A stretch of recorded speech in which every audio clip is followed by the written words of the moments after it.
You don't achieve worthwhile goals quickly or easily. They take time. They take struggle. They take relentless pursuit, day in and day out. That's what it takes. But also, things don't usually fall apart quickly either.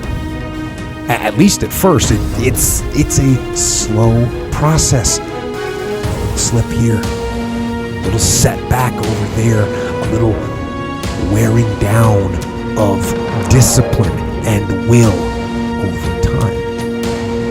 So that's the thing. Success and failure are generally slow processes. Either slowly building things up or gradually tearing them down. And that's why I say you've got to pay attention. You have to watch. You have to watch every single second. Because those seconds, they turn into minutes. And minutes turn into hours. And hours turn into days. And days turn into years. And so, that second that just went by, that counted. And so did that second. And so did that one. And in those precious seconds, you were either building or you were decaying. You were either gaining ground or you were losing ground in that second. And in every second. Every second counts.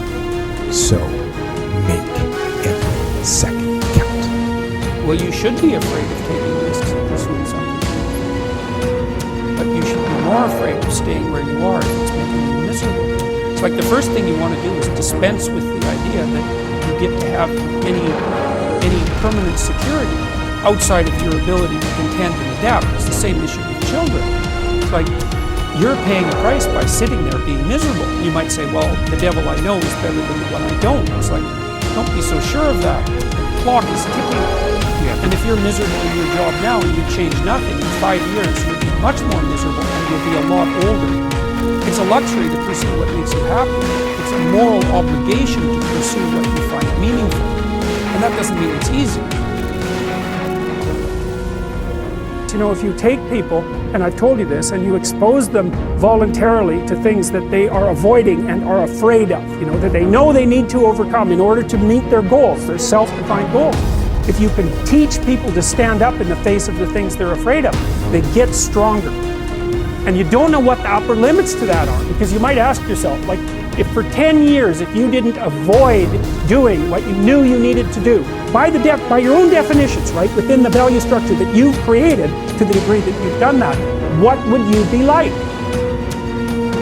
Well, you know, there are remarkable people who come into the world from time to time, and there are people who do find out over decades-long periods what they could be like if they were who they were, if they spoke their being forward.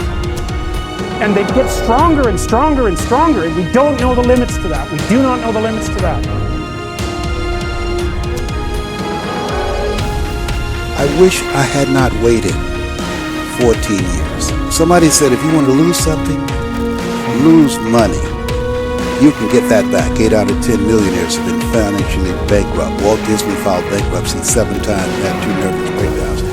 But don't lose time. There were 14 years I sat on the sideline. 14 years I said, I don't have an investor in me like Tony Robbins. 14 years that said, I don't have an MBA or a PhD, and I can't compete with these guys. I have the complexion of rejection. 14 years I silenced myself. Wow. And so I regret that, because there are some people that maybe if they'd heard my voice, they would not have turned to drugs. If they'd heard my voice, their lives would have taken a different direction. And I can't get those 14 years back. That haunts me, and I think that drives me when I speak with such energy. I'm trying to make up for that time, but I can't.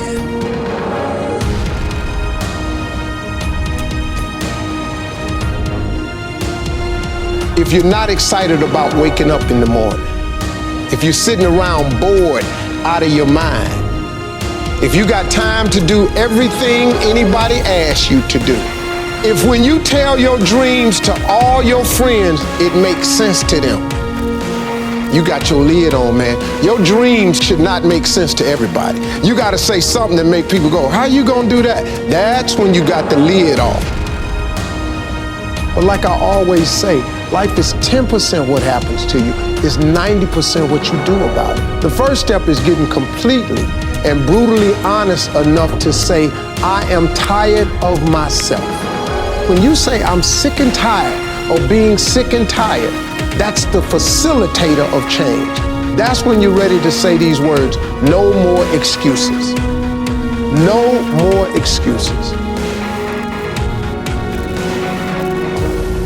Be clear in your mind in what you intend to achieve.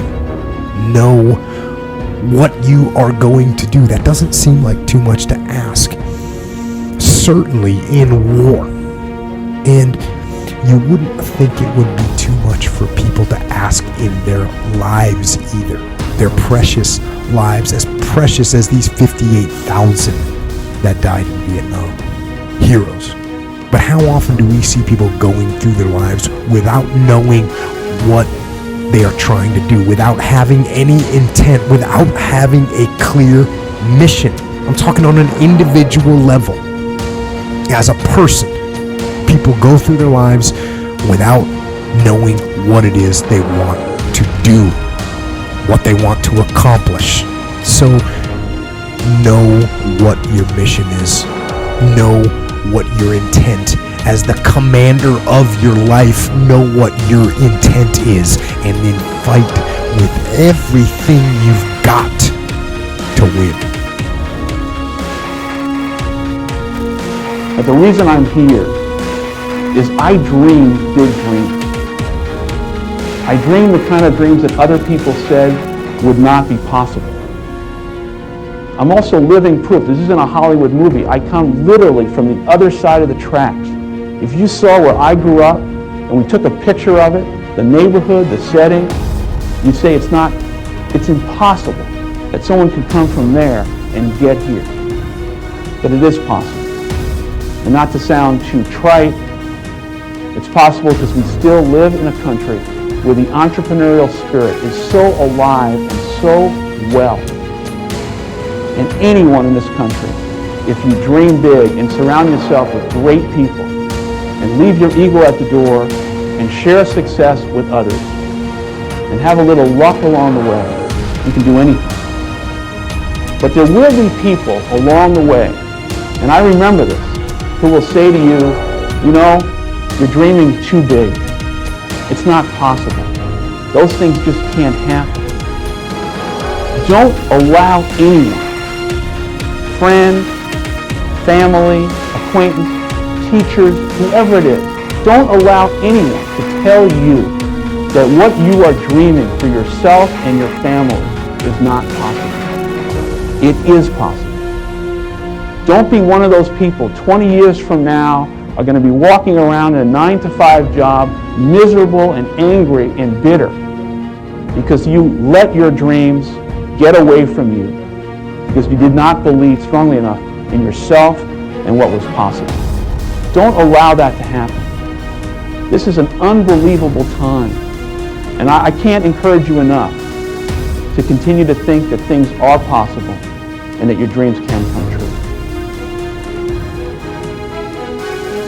The only reason you keep saying there isn't is you feel so exhausted about where you are. But life, the universe, or God is just testing you because there is another level. There's a level where all your dreams are realized. There's a level that you've always dreamed about. It is real. It has not gone away.